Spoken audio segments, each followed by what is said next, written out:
Vitraj şüşədən və digər şəffaf materiallardan hazırlanan, milli ornamentlərlə bəzədilən kompozisiyadır. Bu sənətə bədii şüşə sənəti də deyilir. Şüşə üzərində adətən müxtəlif sujetlər, rəsm əsərləri, naxışlar çəkilir. Hələ eramızdan əvvəl 2-ci minillikdə qədim Misirdə sadə vitrajlar hazırlanıb. Kifayət qədər çətin sahədir. Bu sənətlə məşğul olmaq da hər rəssamın işi deyil. Bu dəfəki istedadlı sanda vitraj ustası Gülçin Aslanlı ilə sizi daha yaxından tanış edəcəyik. Gülçin xanım, vitrajla, yəni bədii şüşə üzərində sənətlə nə vaxtdan məşğul olmağa başlamısınız? Ümumiyyətlə rəssamlığa uşaqlıqdan başlamışam.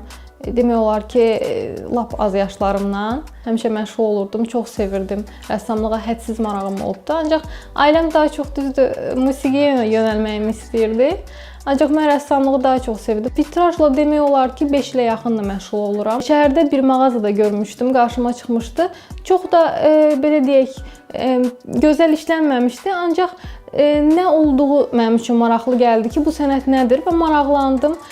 Vitraj olduğunu, ondan sonra ora hansı boyalar lazım olduğunu, nələrdən istifadə etmək lazımdır və nə qədər zaman alır, necə işlənir o boyalar. Bunlar haqqında məlumatlar almağa başladım və bu sənəti özüm işləyə-işləyə öyrəndim. İstərdim vitrajın texnikasından danışaq. Yəni bir vitrajın ərsəyə gəlməsi üçün rəssama nə lazımdır? Vitrajda ən çox vacib olan amil odur ki, şüşənin təmizliyi.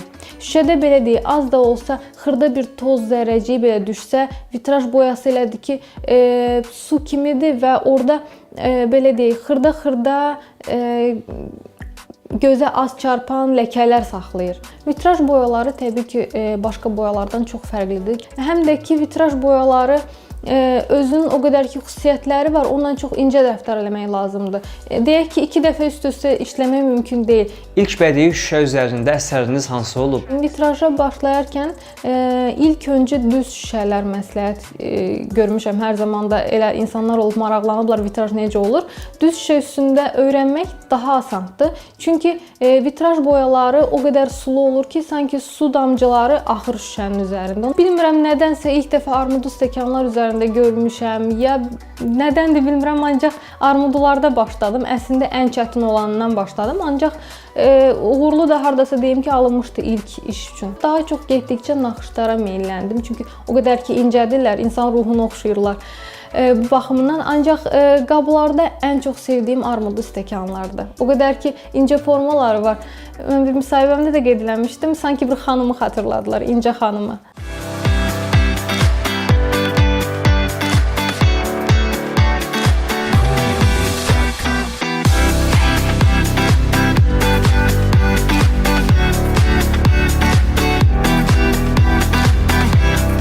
Müsahibimiz deyir ki, son illər ölkəmizdə bu sənətə tələbat daha da artıb. Belə ki, evlərdə tavan, qapı və pəncərələri, qapı şüşələrini bu yolla bəzəmək istəyən insanların sayı az deyil. Karantin günlərində əslində çox səmərəli işləmişəm. Ümumiyyətlə, evə əslində bağlı insanam. Çox da deyim ki, gəzməyi də sevirəm, ancaq daha çox evdə oturub nəsə yeni bir işlər hazırlamağı sevirəm. Çünki karantin də mənə bu baxımından çox belə deyərdim, əslində kömək oldu. Çünki evdə olduğum dövrü 2 aya yaxın dövrü ancaq işlədim və birazdan mən sizə əsərlərimi də göstərəcəm.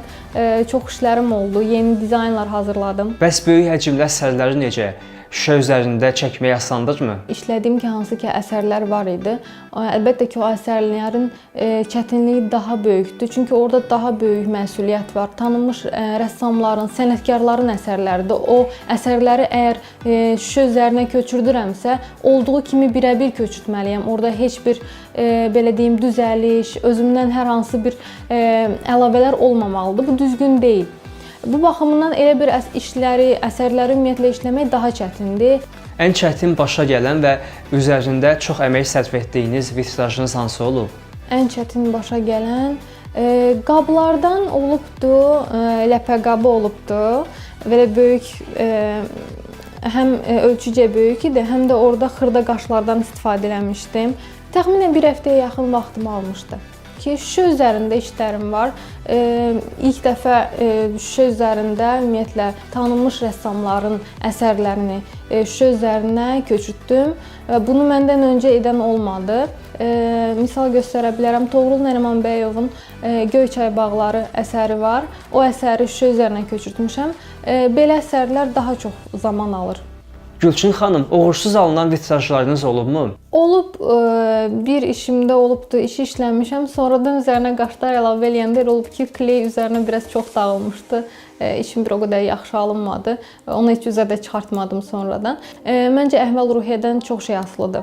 Əgər əhval-ruhiyyəm pisdirsə, çalışıram ki, işə yaxın getməyim. Çünki istər-istəməz içimdə nə varsa, onu mən şüşə üzərinə köçürəcəm. Və mən nə zaman ki, daha yaxşı əhval-ruhiyyədə oluram, mən çalışıram ki, onu öz işimə köçürdüm. Daha çox al-əlvanlıq olsun, daha belə deyək, əsərə baxanda ruh oxşasın. Karantin rejiminə görə Gülçin Aslanlı sənəti ilə evdəki emalatxanasında məşğul olur. Müsahibimiz deyir ki, vitraj sənəti ilə Azərbaycanın şəbəkə sənəti arasında fərqli cəhətlər olduğu kimi oxşarlıqlar da var. Belə ki, şəbəkədə də vitraj sənətində olduğu kimi şüşədən istifadə edilir.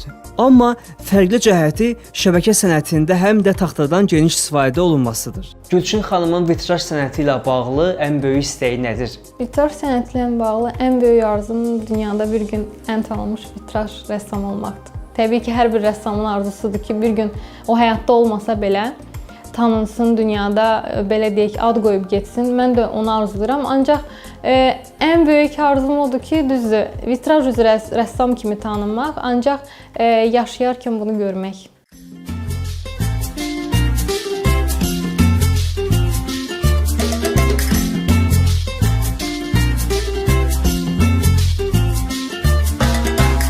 Gülçin xanım, vitrajı hamı evdə işləyə bilərmi? Hər bir sənətdə olduğu kimi təbii ki, öncə həvəs lazımdır.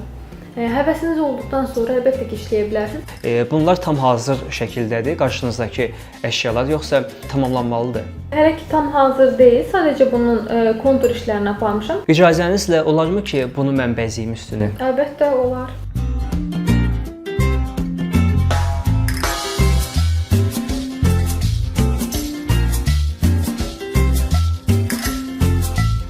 Gülçin xanım, necə alınıb?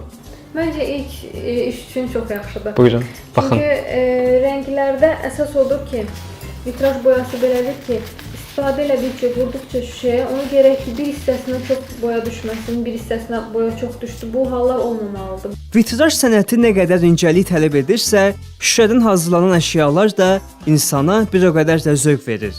Elə Gülçin Aslanlının hazırladığı əsərlər kimi. Gələn istedadlı sanda görüşmək ümidi ilə.